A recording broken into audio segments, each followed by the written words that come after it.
Fala pessoal, tudo bem com vocês? Fábio Garcia mais uma vez aqui no canal do The Playoffs e hoje eu vim falar de college football, né? Estamos com as semifinais definidas, estamos com todos os bowls já definidos e muita polêmica. Vamos falar um pouquinho sobre isso e dar um pouco até de palpite aqui, o que a gente espera desse final de temporada universitária. Fica comigo, solta a vinheta e bora pro vídeo.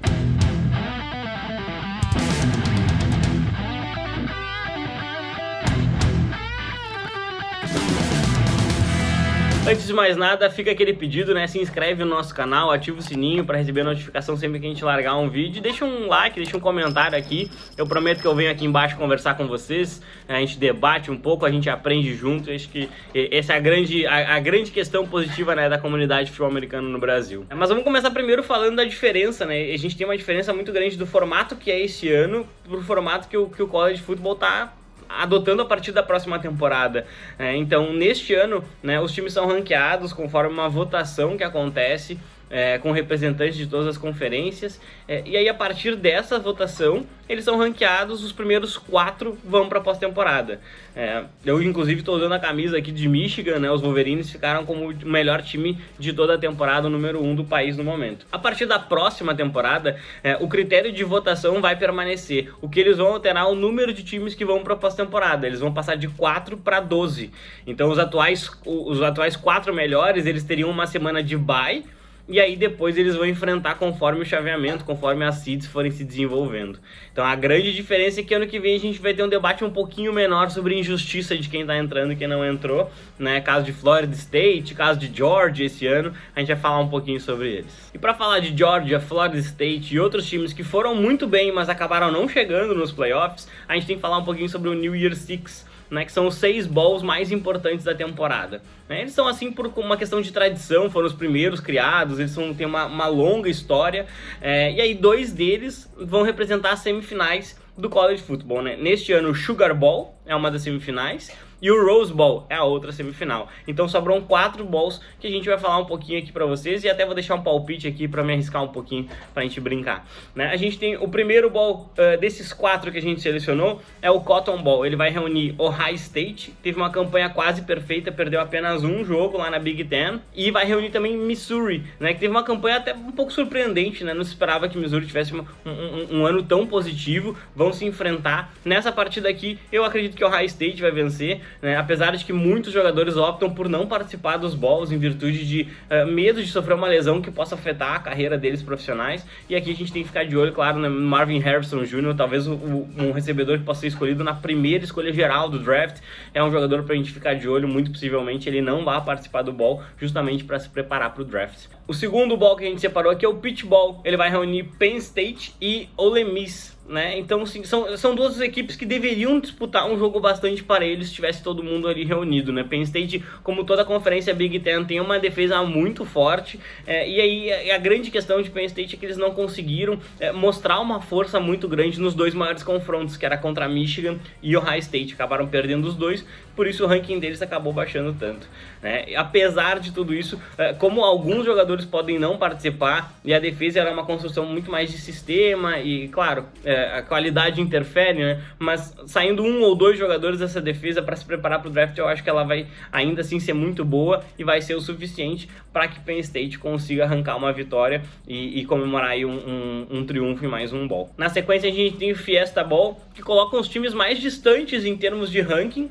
né? A gente bota aqui Oregon, que era uma equipe que muita gente achava que poderia chegar nos playoffs se tivesse vencido Washington na final da Pac-12, e Liberty, né, que é uma equipe que não tem tanta expressão, mas veio de uma temporada praticamente sem erros, uma temporada em que o time passou invicto, e acho que isso pesou bastante para que o time conseguisse chegar numa condição positiva ali de disputar um bowl de tanta relevância. Aqui a gente vai escolher Oregon como favorito, e acredito que o time não deva ter tanta dificuldade assim para vencer. Oregon que ainda está muito machucado em virtude dessas 2 derrotas para Washington, né? Uma na temporada regular, uma na final da Pac-12, e que acabou eliminando o sonho dos Ducks disputarem os playoffs universitários. E para finalizar, trazendo os 2 times que eu falei lá no início, né? A gente tem Florida State e Georgia, que foram os 2 melhores ranqueados que não foram para os playoffs. Então a gente tem aqui uma batalha do número 5 contra o número 6 do país, né, que tem histórias um pouquinho diferentes. Georgia dominou a temporada inteira e era tido como o melhor time do país por boa parte do ano. Acabou perdendo a final da conferência da SEC para Alabama por apenas 3 pontos, mas isso foi o suficiente para o comitê entender que Georgia não deveria disputar os playoffs. Pela primeira vez a gente tem um time que ficou em primeiro lugar no ano anterior, não indo para pós-temporada. Então acho que os Bulldogs, que tinham defesas tão fortes, vão ter que reconstruir algumas coisas para chegar no patamar mais elevado dos playoffs, né? E Florida State é um caso que gerou um sentimento muito grande de injustiça em muitos torcedores, né? Florida State foi campeão da ACC, que é uma conferência que talvez seja a mais fraca das 5 principais, mas eles foram invictos, né? Eles passaram o ano inteiro sem perder de absolutamente ninguém, com alguns confrontos fora da conferência bem difíceis que eles venceram, e acabou que isso não foi o suficiente em virtude da perda do seu quarterback, né? Depois de uma lesão muito grave no final da temporada, o comitê entendeu que os Seminoles eles não seriam capazes de competir nos playoffs e por isso acabaram descartando eles. Esses dois vão se enfrentar no Orange Bowl. E aqui eu vou escolher a zebra. A zebra pra mim é Florida State, e eu vou escolher a zebra nesse jogo, porque eu acho que vai ser um time ferido, com muita coisa a provar, e eu acho que eles vão querer vencer Georgia para mandar um recado pro comitê de que eles deveriam participar das finais do college football. E aí, deixando o melhor pro final, vamos falar sobre os playoffs universitários, né? A gente tem que falar aí sobre 4 times, 4 histórias diferentes, e 2 jogos que prometem muito. Os jogos vão acontecer no primeiro dia do ano, né? Então 1º de janeiro de 2024, os dois acontecem em estádios bastante tradicionais, né? No Rose Bowl para Alabama e Michigan, e lá no Superdome em New Orleans para Texas e Washington, né? Mas vamos falar um pouquinho de cada time e já trazer um pouquinho do que a gente espera dessas partidas. Começando por Alabama, o número 4 do país. É um time que tem uma tradição muito forte nos últimos 10, 15 anos de chegar e conquistar títulos, né? O Nick Saban, head coach, é um treinador extremamente experiente, e ele constrói geralmente defesas que sabem taclear muito bem, que sabem executar um sistema mais complexo do que o college normalmente trabalha. E os ataques, eles são muito variados. Ao longo dos anos a gente já viu ataques com muita força no jogo aéreo, como com a presença do Devonta Smith, por exemplo, que hoje está no Philadelphia Eagles, vencendo um Heisman. E já vimos também running backs muito fortes lá em Alabama, Najee Harris lá dos Steelers, Josh Jacobs dos Raiders, o Derrick Henry, que hoje está nos Titans, né? Todos eles passaram por esse período vitorioso de Alabama, carregando a bola pelo chão. Alabama é um time que sofreu uma derrota logo na segunda semana para Texas, e isso colocou o time como 4º colocado, né? Texas ficou em terceiro justamente por conta de ter vencido esse confronto direto, e acho que a grande história de Alabama é a capacidade de ter melhorado ao longo do ano, especialmente na figura do seu quarterback, no Murrow. É um jogador que comete alguns turnovers, mas ele não tem medo de arriscar, e isso premiou eles com a vitória, especialmente lá no jogo contra a Auburn, né? O grande clássico de Alabama, que eles viraram no final da partida, muito em virtude dessa capacidade de arriscar de seu quarterback. Do outro lado desse jogo, nós vamos ter justamente esse que eu visto aqui, o Michigan Wolverines, né? Pela primeira vez chegam aos playoffs como time número 1 do país, comandados por Jim Harbaugh, ex-San Francisco 49ers, e pelo seu quarterback J.J. McCarthy, né? Projetado aí como uma escolha de primeira rodada, talvez segunda rodada. É um time que tem, no jogo terrestre, uma força muito grande na figura do Blake Corum e Donovan Edwards, e é um time que vai ter que superar uma lesão bem grave que teve na sua linha ofensiva. Perdeu um offensive guard que é realmente um jogador muito, muito, muito bom no jogo contra Ohio State, e uma defesa que acaba aparecendo em grandes momentos, né? Uma defesa que ela não tem aquele edge rusher que vai conseguir 10, 12 sacks, mas a linha inteira pressiona com muita qualidade. Aí a secundária às vezes acaba conseguindo roubar a bola. É um time bem perigoso, esse time de Michigan. Se o jogo for ditado pela forma como eles jogam, muito dificilmente Alabama vai sair com a vitória. Neste momento que eu tô gravando o vídeo, Michigan é favorita por 2 pontos, e aqui eu vou deixar o coração falar mais alto. Eu vou escolher Wolverines para chegarem na final universitária pela primeira vez neste formato de college football. Na outra semifinal, o Sugar Bowl, ele vai ter os Texans Longhorns, né, um time extremamente tradicional, que recentemente produziu Bijan Robinson para a NFL, hoje running back do Atlanta Falcons.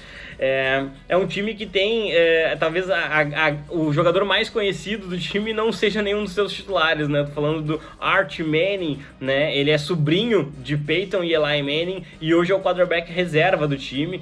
Até fez alguns lançamentos recentemente, mas o Quinn Ewers, né, é o ex-Ohio State, que se transferiu para o Texas, ele é o grande quarterback lá da equipe de Texas, que tem tradicionalmente bons running backs e bons edge rushers. Eu acho que o Texas teve um pequeno vacilo ali, perdeu um jogo que não deveria ao longo da temporada, isso quase custou playoffs, mas foi também uma equipe que, assim como a Alabama, conseguiu evoluir ao longo do ano, e eu acho que a grande questão foi conseguir vencer a sua conferência, chegar com bastante força nessa fase final da temporada, e aí, claro, contar com a derrota de Georgia ajuda, contar com 2 derrotas de Oregon também acabou ajudando, e com a própria lesão lá do quarterback de Florida State. Então, por um conjunto da obra, eu acho que é justa a chegada de Texas, mas eles chegam atirando um pouquinho para cima, né? Será que os Longhorns são capazes de chegar numa final universitária? E eu acho que quem é que tem que responder isso? O Washington, né? O campeão da Pac-12.